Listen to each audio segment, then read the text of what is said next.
Hey guys, it's Zach the Jack here, back again with another video, and today is my first ever championship matchday preview. This is matchday week 45, and there's some really important games in this matchday. I mean, some teams will be disappointed, one team will be relegated, and one or two teams could, get promoted. But anyway, enough of that, let's get started. The first fixture I'm going to cover is Millwall against Stoke City, and I'm going to start off with Millwall. Millwall aren't doing as good as they were last season, and to be honest, that's not really a surprise. They're more realistic compared to last season, I think. Last season they managed an 8th place finish, whereas now, even though they just got out of the FA Cup quarter-finals, they're 21st in the league, and they're just 3 points from the drop. They're on 43 points, and as I said, it's a lot more realistic for them as a club. Millwall do have a little bit of work to do if they want to be safe. They do have a game in hand, but they've most likely got to win the next 2 games, or at least one of them, for them to be out of relegation trouble. In the last 6 games, they've won 1, drawn 3, and lost 2. To be honest, that's not a very terrible record, but if you're looking to stay up in a division, then you would look for something a little bit better and a little bit more encouraging. In their last game, they lost 1-0 to Aston Villa, which was kind of expected, but for Millwall, that is a good result because Villa are a top team in this division. As for their opponent, Stoke City, to be honest, they've really underachieved this season. They've seriously gone under the benchmark for what I thought they were. On paper, Stoke have probably the best team in the division, to be honest with you, if not the best. They have so much Premier League experience. They have players like Joe Allen, Sam Vokes, Jack Butland, more than enough talent to get you out of this division. And guess where they are? 16th. Let that one sink in. They're on 53 points, and over the last 6 games, they have won once, drawn 3 times, and lost twice. In the last game, they managed to get a 2-2 draw against top of the league Norwich, which denied them promotion for another week. Yeah, that turned out to be a pretty good result for them. So it's obvious to me now that both of these teams have a knack for drawing games, and I've got to be honest guys, all I can sense here is a draw. So for me, it's going to be 1-1.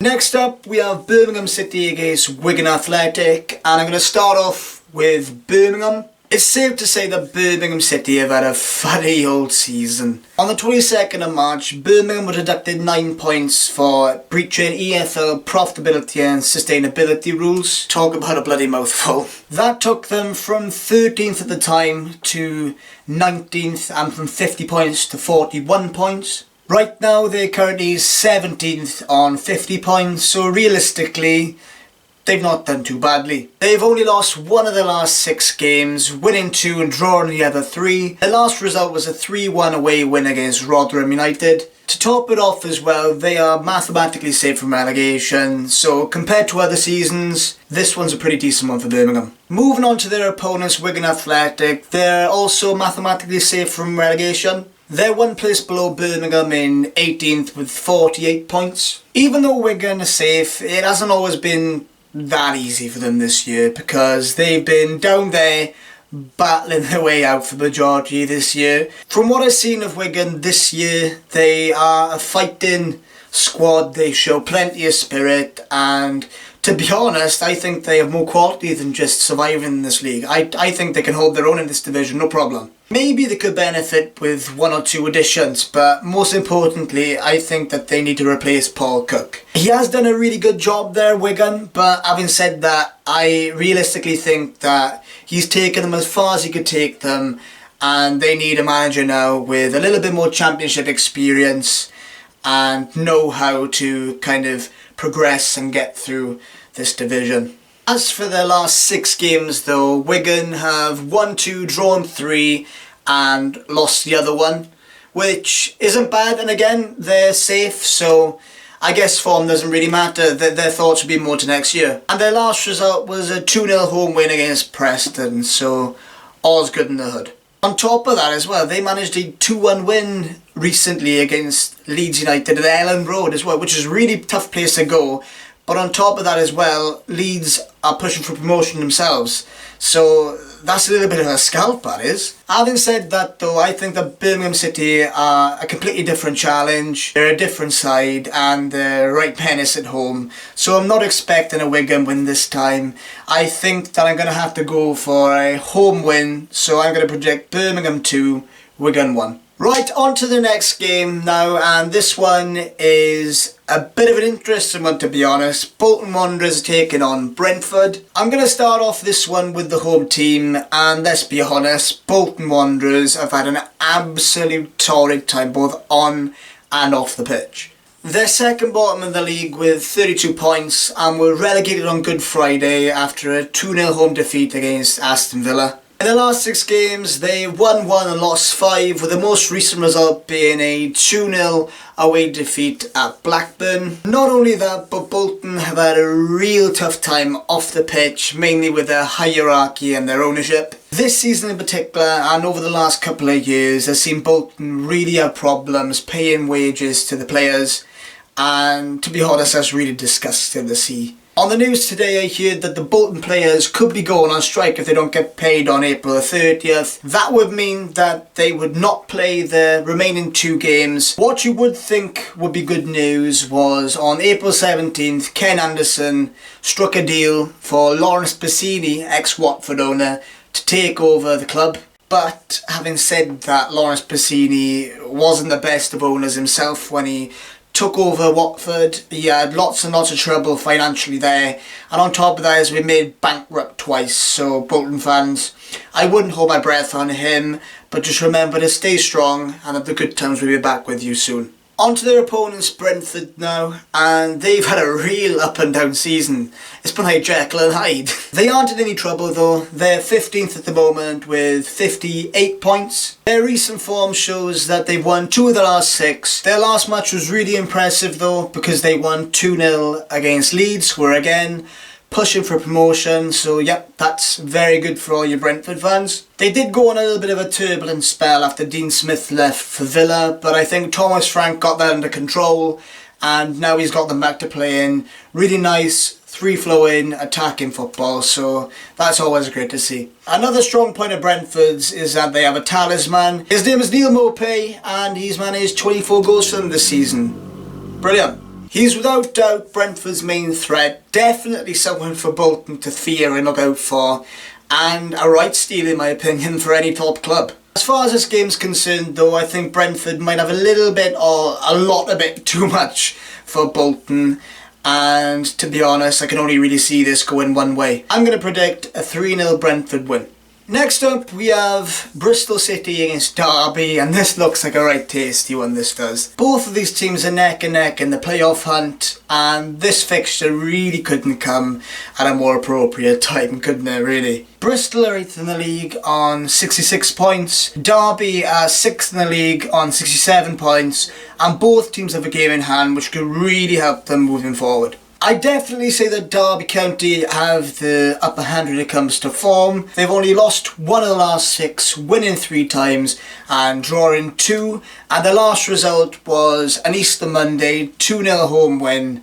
Very, very late home win against QPR. It was absolute madness. On the other side of things, Bristol, the home side, haven't had the same form as Derby. They've only won 1 of the last 6, losing 3 and drawing 2. These two clubs have both had contrasting fortunes as of late when it comes to form, but that doesn't change the fact that this is a playoff chasing game, and these types of games can definitely get the best out of any given team at any given moment. So because of that reason, and because of the fact that these two are so close in the table, I'm going to predict a 2-2 draw. We're going to carry on this preview with Middlesbrough against Reading. I'm going to start off with Middlesbrough. They're currently sitting 7th in the table on 67 points. Level on points with Derby, but they're only 7th because of the fact they have a lower goal difference. Despite this though, they haven't been on the best of form, only winning 2 of the last 6, and their most recent result was a 3-0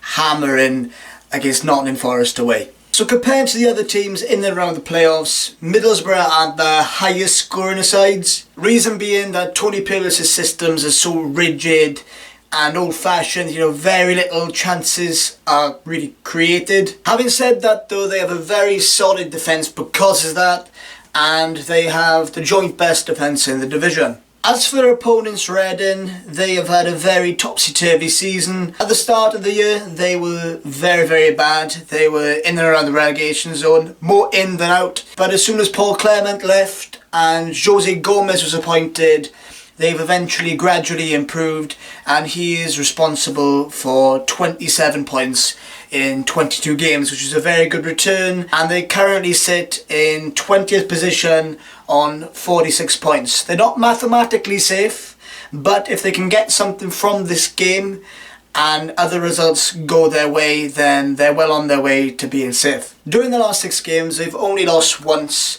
winning twice and drawing 3 times. Their last result was a very good, in my opinion, 0-0 draw against West Brom, considering how attacking they actually are. So I find this game really hard to predict, and I'm not going to blame you guys if at first glance you think, oh wait a second, Middlesbrough are in the playoffs, Reading are towards the relegation zone, I'm going to go with a Middlesbrough win. I wouldn't blame you for thinking that, but I genuinely think that Reading could get something, and with Middlesbrough being 7th, this kind of playoff hunt can make or break teams, and I have a feeling that Middlesbrough might get unstuck and might be frustrated in this game. So I'm going to go for a 0-0 draw. Okay, so in this next game you have Preston North End against Sheffield Wednesday. Both of these teams have had very mixed fortunes this season, and in the first half of the campaign they were both lower mid-table and weren't really having a good time of it. Fast forward to now though, and they're both top half teams. Preston are 12th in the league on 60 points. Sheffield Wednesday are 9th in the league on 63 points. Preston don't have a chance of playoffs anymore. However, providing other results go their way, Sheffield Wednesday do have a shout at getting a playoff place. One thing that isn't similar about these two teams are form, and Preston are on a dismal run. They have lost all 6 of the last 6 games, their most recent defeat being a 2-0 loss away at Wigan Athletic. Sheffield Wednesday though have a slightly better record over the past 6 games. They've only lost twice whilst drawing 3 and winning 2. Their most recent result was a 2-0 win at home against Bristol City. In my opinion, these two teams are pretty even sides, even though there is an argument that Sheffield Wednesday should be challenging for playoffs / getting promoted with the squad that they have. But this fixture just has a little bit of a feel of a draw to me, so I'm going to predict a 1-1 draw. On to the next fixture now, and we have QPR taking on Nottingham Forest. Both of these sides have had managerial changes this year, with QPR sacking Steve McLaren back at the start of this month, and Martin O'Neill being appointed Nottingham Forest manager in January. As far as the table's concerned, QPR are 19th on 48 points. Again, that means they are mathematically safe, they cannot get relegated. Nottingham Forest are 11th place in the league on 60 points, and to the fans and the club's disappointment, they can't be in the playoffs anymore due to the mathematics and all that jazz. Over the last 6 games, both of these sides have endured hard periods. QPR have only managed 1 win in 6, with their most recent game being a 2-0 defeat away at Derby, and Nottingham Forest have only managed 2 wins in 6, their most recent game though being a 3-0 home win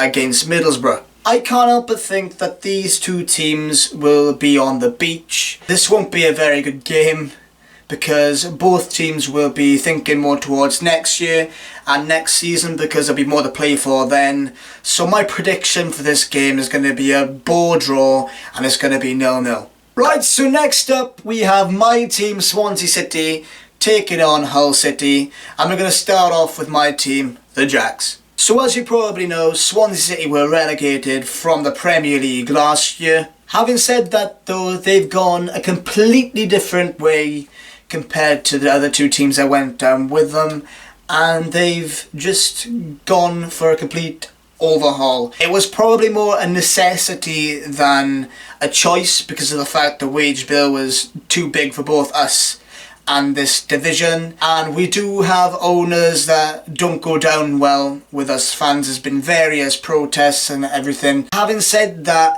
our manager, the backroom staff and the players deserve 100% credit for what they've done this year, because looking at the squad now, I would never have expected us to be in this position. We currently sit 10th in the league on 62 points, and we do still have a shout at being in a playoff place, providing we win our games and other results go our way. The Swans have won 5 of the last 6 games, and their most recent game was a 1-0 away win against Ipswich.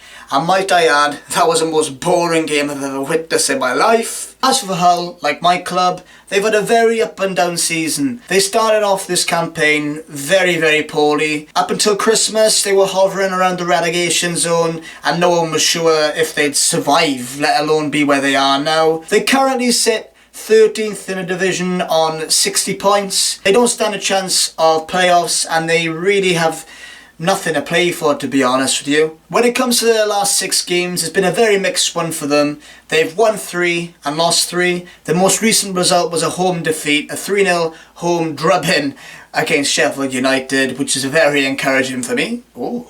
Neither of us are defensively solid, so I'm expecting quite an open game. But having said that, I think Swansea have slight of a more of a quality about them and a little bit more of an edge, and I think we'll just about edge this one 3-2. Following that game, we have a little bit of a David and Goliath fixture, and this one is West Brom versus Rotherham. West Brom, along with Swansea, were relegated from the Premier League last year, and at the time of recording, they're currently 4th in the division, and they have 77 points. During the last 6 games, they've won 3, drawn 1 and lost 2. Their most recent game being an away draw against Reading, which must have left them frustrated, to be honest. Rotherham, however, they're newly promoted. They've had different fortunes to West Brom. They're 22nd in the league, and they are currently on 40 points. Rotherham have only managed to win 1 of the last 6 games, which, to be fair, doesn't really favour them greatly, especially considering they're fighting relegation. Their most recent result was a 3-1 home defeat at the hands of Birmingham, and to be honest, I really think that's hurt their survival hopes, especially when it comes to the fixtures that their rivals have coming up. Don't get me wrong, I thoroughly respect Rotherham considering what they've done. They did very, very well to get to where they are now, to be even playing Championship football. I remember them in League 2.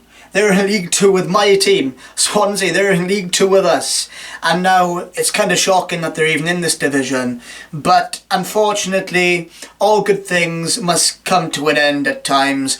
And the only hope I can really give Rotherham is that West Brom don't have anything really to play for, and they're just waiting for playoff football now. But unfortunately for Rotherham, I'm predicting a 3-1 West Brom win. The next fixture I'm going to be covering is Sheffield United against Ipswich Town. Victory in this match for the Blades would mean that they would be promoted to the Premier League, which would be absolutely remarkable. They have been the surprise package of this season. They have been absolutely amazing, guys. They're currently 2nd in the league with 85 points, and they've won their last 4 of the past 6 games, but this is the impressive part. Sheffield United are unbeaten in 16. They haven't lost since 19th of January against the Swans. I'm very proud of that. Sheffield United's most recent result was a 3-0 away win against Hull. This weekend they come up against a side that is already relegated in Ipswich Town. They are bottom of the league with 28 points. It's really been a rough year for them.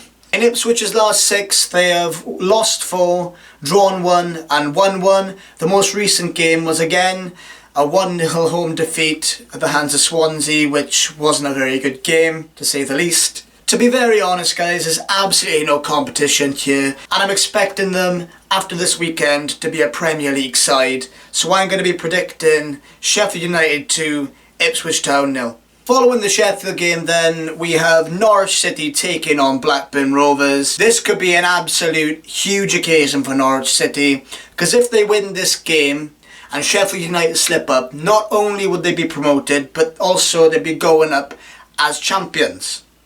Whoa. Norwich are currently top of the league on 88 points, And in the last 6 games, they have won 2 and drawn 4 in a row. Norwich City's most recent fixture was a 2-2 draw at the Britannia Stadium against Stoke City, which meant they had to wait until this weekend to even earn promotion. Blackburn, on the other hand, have absolutely nothing to play for. Yay. They are 14th in the league on 59 points, and to be honest, if you're a Blackburn fan and you were looking at this division at the start of the season, this would be your dream. This would be the ideal situation. Having said that though, Blackburn have won 5 of the last 6 games. That being said though guys, Blackburn's season is basically all but over. They'll be on the beach and I really can't see anything other than a Norwich win. I'm going to go for Norwich to be a Premier League team after this weekend is out. And Norwich, I think you're going to win 2-0. Last but not least guys, we have the last match of this match day. And this is Leeds against Aston Villa. As I probably said earlier, Leeds are pushing for promotion, but they need to win this game desperately in order to have any sort of chance of getting automatic promotion next match day. And even then, if Sheffield United win, they could be playing for absolutely nothing. Leeds United are currently 3rd on 82 points, but the last 6 games have been a very shaky period for them. During that time, they have won 3, but they've also lost 3. The most recent result was an away defeat at Brentford, and that was 2-0. As for Aston Villa though, what a transformation they've gone through. They've gone from mid-table to being firmly in the playoffs and guaranteed playoff football this May. Villa are 5th in the league on 75 points and they have won all of the last 6 games. More impressively though, they have won 10 in a row and are unbeaten in 11. Jesus Christ, where did you get that from? Leeds are known for bottling it late on though, and I think the pressure might just get to them, and that's why I'm going to predict a 2-0 away Aston Villa win. Right guys, so that's a wrap for this Championship match day preview. I hope you all enjoyed. Feel free to comment down below your predictions for this weekend and your opinions. I will be looking at doing a Championship and Premier League review for this weekend, so keep your eyes peeled for that. Don't forget to drop a like, and if you could subscribe and support this channel, that would be absolutely fantastic. And yeah, that's all from me. See you later. Ta-da.